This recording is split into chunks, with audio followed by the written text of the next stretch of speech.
ঈদের চতুর্থ দিনও কিন্তু আমার বাসায় অনেক অনেক মেহমান ছিল। আসছে যাচ্ছে, আমরাও যাচ্ছি, যার কারণে ভিডিওগুলো একদম আপলোড করা হচ্ছিল না আমার। তো আজকে চলে আসলাম আমার ঈদের চতুর্থ দিনের একটা ব্লগ নিয়ে। আশা করছি আপনাদের ভালো লাগবে। ঈদের চতুর্থ দিন আমার ছোটো বোন এসেছে, আমার মেজো বোন এসেছে, আমার ছোটো নানা সে এসেছেন, আমার মেজো বোনের ফ্যামিলি ও শ্বশুরবাড়ির সবাই এসেছেন। তো আজকে সব কিছু মিলিয়ে আমার ব্লগটি থাকছে। আর লাস্টের দিকে আমার বড় ননসের ছেলেরা এসেছেন, ছেলের বউয়েরা এসেছেন। খুব সুন্দর একটা সময় কাটিয়েছে। আশা করছি আপনাদেরও ভালো লাগবে। তো এদিকে আমাদের শেহজাদ আর কি খুব পাকামুখ কথা বলছিল ওর আঙ্কেলের সাথে। কত টাকা আছে? অনেকগুলা। কয়টা আছে? অনেকগুলো টাকা সবগুলো আছে। আমাকে দিয়ে দাও না। কয় টাকা নোট? কিছু টাকা আমাকে দাও, আমাকে দিয়ে দাও। আমি তো বড় খালামণি না, আমাকে দাও। দাও না, কিছু টাকা আমাকে দাও।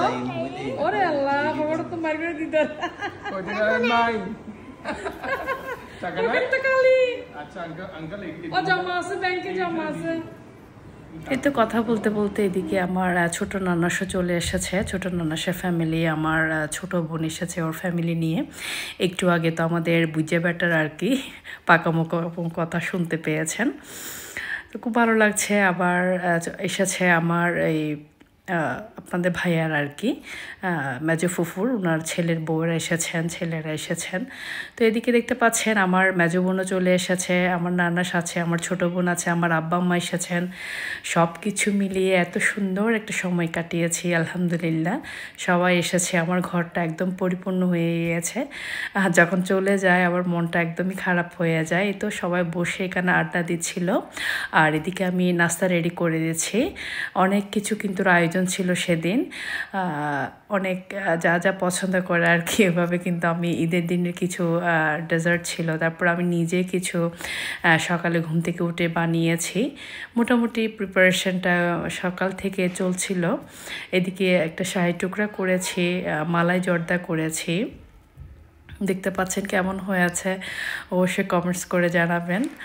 আপনাদেরকে দাওয়াত করে খাওয়াতে পারলে কিন্তু আমার আরও বেশি ভালো লাগতো। এদিকে আবার আমার ছোটো নন্নস মেয়ের হাজব্যান্ড আর কি নওয়াবি শামাইটা খুব বেশি পছন্দ করে, ওর জন্য আবার নওয়াবি শামাই বানিয়েছি, মাহলাবিয়া, চটপটি, এখানে পুডিং করেছি, এখানে ফিরনি করেছি।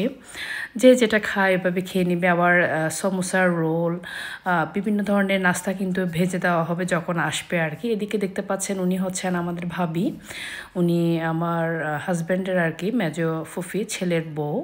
উনি আমাদেরকে দেখতে এসেছেন, দেখতে পাচ্ছেন ওনাকে একটু নাস্তা দিচ্ছি। আগে উনি এসেছেন, অনেক আগে কিন্তু এসেছেন, সবার সাথে একসাথে বসে খাবে করতে করতে কিন্তু অনেক লেট করে ফেলেছেন ভাবি। তো ভাবিকে নাস্তা দিয়েছি। এদিকে আবার আমার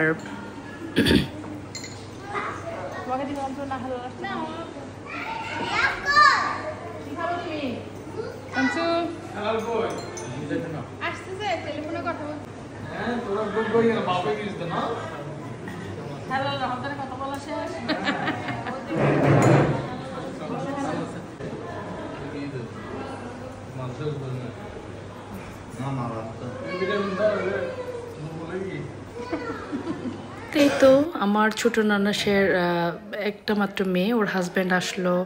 আর এদিকে আমার ছোটো বোনের ফ্যামিলি আর কি মেজো বোনের ফ্যামিলি, ওর ননদরা এসেছে, ওর শাশুড়ি মা এসেছে, আমার আব্বা মা এসেছেন।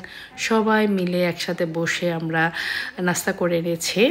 আমার ছোটো বোনের এই যে মেজো বোনের হাজব্যান্ড সবাইকে কিন্তু নিয়ে দিচ্ছে। আমার মা আছেন এদিকে, আমার ছোটো বোনের ননদ আছে, সবাই নিয়ে খেয়ে নিচ্ছে। খুব ভালো লাগছে সবাইকে পেয়ে।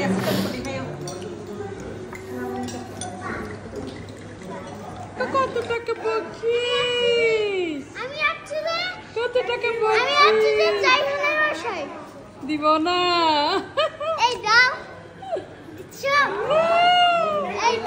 তো এখান থেকে আবার চলে গেলাম আমার 5 নম্বর ভাসুরের বাড়িতে। উনি আসতে বলছেন বারবার ফোন করে, আমার আব্বা আম্মা, আমার বোনদের ফ্যামিলি সবাইকে আর কি। তো এখানে এসে খুব ভালো লাগছে। এখানে কিন্তু আমার ঈদের দিনও আসা হয়নি। ভাইয়ারা আমার অন্য বাসুরের বাড়িতে গিয়েছেন, ওখানে দেখা করলাম। ওখানে দেখা করে আমরা কিন্তু আবার ঈদের দিন সবাই মিলে একসাথে আত্মীয় স্বজনের বাসায় বেরিয়েছিলাম। আপনারা হয়তো আমার ব্লগে দেখতে পেয়েছেন। এখন এই তো মেজো মানে আমার 5 নাম্বার বাসুর আর কি, ওনার বাড়িটা ভীষণ সুন্দর। আপনাদেরকে হয়তো এর আগে অনেক ব্লগে দেখিয়েছি। তো আমার মা, আমার বাবা, আমার মেজো বোনের ওর শাশুড়ি মা, মানে ননদরা আর কি বাড়িটা দেখতে চাচ্ছিলেন। তো যার কারণে নিয়ে আসা। বড় ভাইয়ের বাড়িতেও যাওয়ার ইচ্ছা ছিল, কিন্তু সময়ের কারণে একদমই যেতে পারিনি। এখানে আবার ভাবি দেখতে পাচ্ছেন অনেক কিছুর আয়োজন করেছে। বাচ্চাদের জন্য আইসক্রিম ছিল, জারদার ছিল। ভাবির প্রত্যেকটা ডেজার্ট আর কি ভীষণ ভালো হয়। তারপরে বিভিন্ন ঝাল নাস্তা দিয়েছেন। তো ভাবি দেখতে পাচ্ছেন কতটা ব্যস্ত সবাইকে সার্ভ করার জন্য। সবাই, আমার মা দেখতে পাচ্ছেন বাচ্চাদেরকে আইসক্রিম বেড়ে দিচ্ছেন। আর ছোটো বোন আছে, ও সাহায্য করতে বলছেন। তো ভাবি বলছেন না, কোনো প্রয়োজন নেই, আমি নিজেই করতে পারবো সবাইকে। ভাবি কিন্তু এতটা ব্যস্ত ছিল সবাইকে দেওয়ার জন্য। বাচ্চারা আইসক্রিমটা পেয়ে আর কি, এত গরম ছিল, আইসক্রিমটা পেয়ে খুব খুশি হয়ে আছে। এদিকে সবাইকে সালামি দেওয়ার পরে আবার সবাইকে বিদায় দিয়ে দিচ্ছি। আব্বা আম্মা ওনারা চলে যাবেন, ওনাদের একটা প্রোগ্রাম রয়েছে, তো যার কারণে ওনার ডিনারটা করেননি। তো ওনারা চলে গিয়েছে, ওনাদেরকে বিদায় দিয়ে আবার চলে আসলো আমার বড় ননাসার ছেলেরা আর কি, ছেলের বউরা। সবাইকে সবার জন্য আবার নাস্তা দিয়েছে। এরপর আবার ডিনারের আয়োজন করেছি। সবাই ডিনারটা খেয়ে আর আড্ডা দিলাম আর কি অনেকক্ষণ বসে। তারপরে সবাই চলে গেল। তো আজকে আমার ব্লগটি কেমন হয়েছে অবশ্যই কমেন্টস করে জানাবেন। সবাই অনেক ভালো থাকবেন, সুস্থ থাকবেন, আমার জন্য দোয়া করবেন, আমিও দোয়া করছি। আজকের মতো এখানেই শেষ করছি। আল্লাহ হাফিজ, আসসালামু আলাইকুম।